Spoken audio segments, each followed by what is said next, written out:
You ever seen someone so drunk on power they think they can pry into your life, even down to your own mailbox? That was my reality.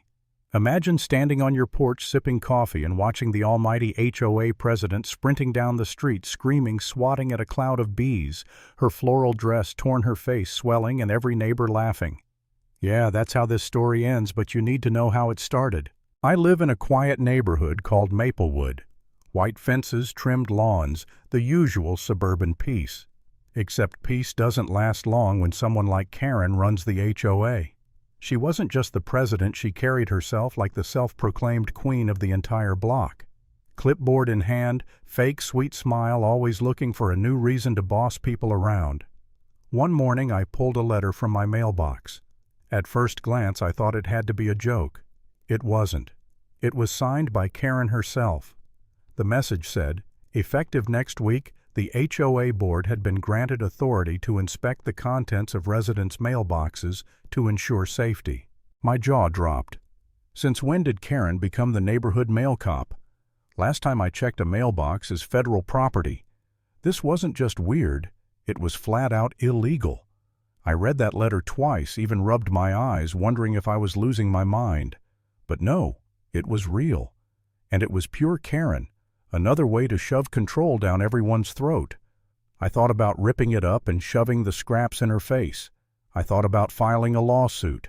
But instead I decided to confront her directly. The next morning I marched across the street. Her house looked exactly like you'd expect, a perfect lawn, hedges trimmed like a military haircut, and an army of gnomes standing guard. She opened the door with that syrupy smile, the kind that makes your blood boil because you know it's fake. I held up the letter. What is this? Who on earth approved this? She tilted her chin, crossed her arms, and delivered her line like she was auditioning for Dictator of the Year. The law has been passed. It's for everyone's safety. If you know what's good for you, you'll comply. That was it. No explanation, no logic, just smug dismissal. I pressed further, asked which board members signed off. She smirked and said, "That's confidential." My teeth clenched so hard I could hear them grind. HOA Business Confidential. My rights tossed aside like garbage. I walked away fuming.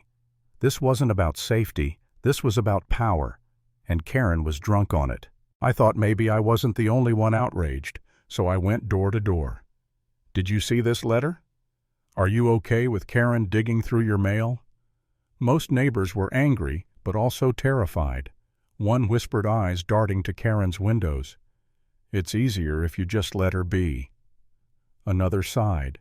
She finds anyone who speaks up. It's not worth it. Their fear disgusted me. We were grown adults, yet here we were bowing to a middle-aged dictator with too much free time. The day the law went into effect, I kept watch. And sure enough, Karen started her patrols. Clipboard in hand, sunglasses perched, strutting around the row of mailboxes like some nosy detective. I saw her linger too long at mine, leaning down, peeking, pretending she had business there. My blood boiled. That was my mailbox, my property, my privacy. And I knew right then this circus had to end. But how locking the mailbox? She'd fine me for unauthorized modification. Filming her. She'd spin it, claim she was just on neighborhood watch. Legal action. Slow, messy, and honestly, she'd still twist it. I sat at my kitchen table sketching out ideas like a war general. I felt trapped, powerless. And I'll admit, there was a moment I wanted to give up. I asked myself, maybe I'm crazy. Maybe I should just roll over like everyone else.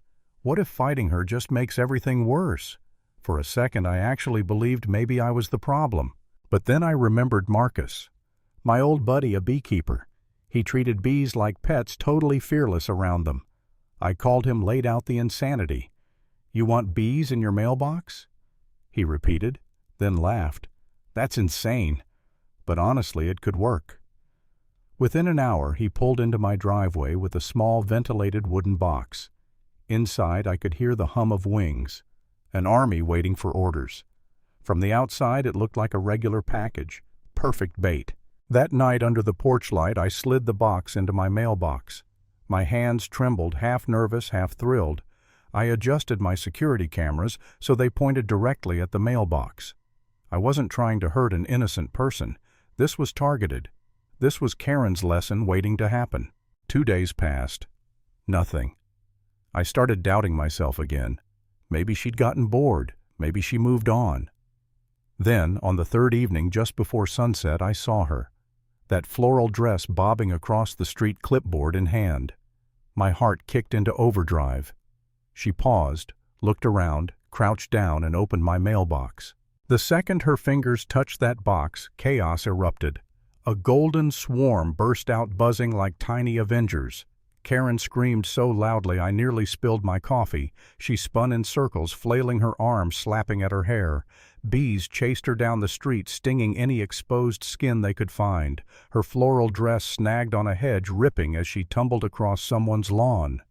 Neighbors poked their heads out, phones up, recording the whole spectacle. I leaned back in my chair, eyes glued to the monitor, grinning like I'd just won the lottery. Karen was out there performing a slapstick nightmare, arms flapping, face swelling, screaming like she was auditioning for a horror movie. Every sting was karma delivered with wings.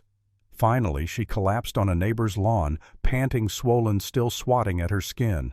But I wasn't done. While she whimpered, I calmly dialed the postal inspector's office. I reported a trespasser tampering with my mailbox and offered video evidence.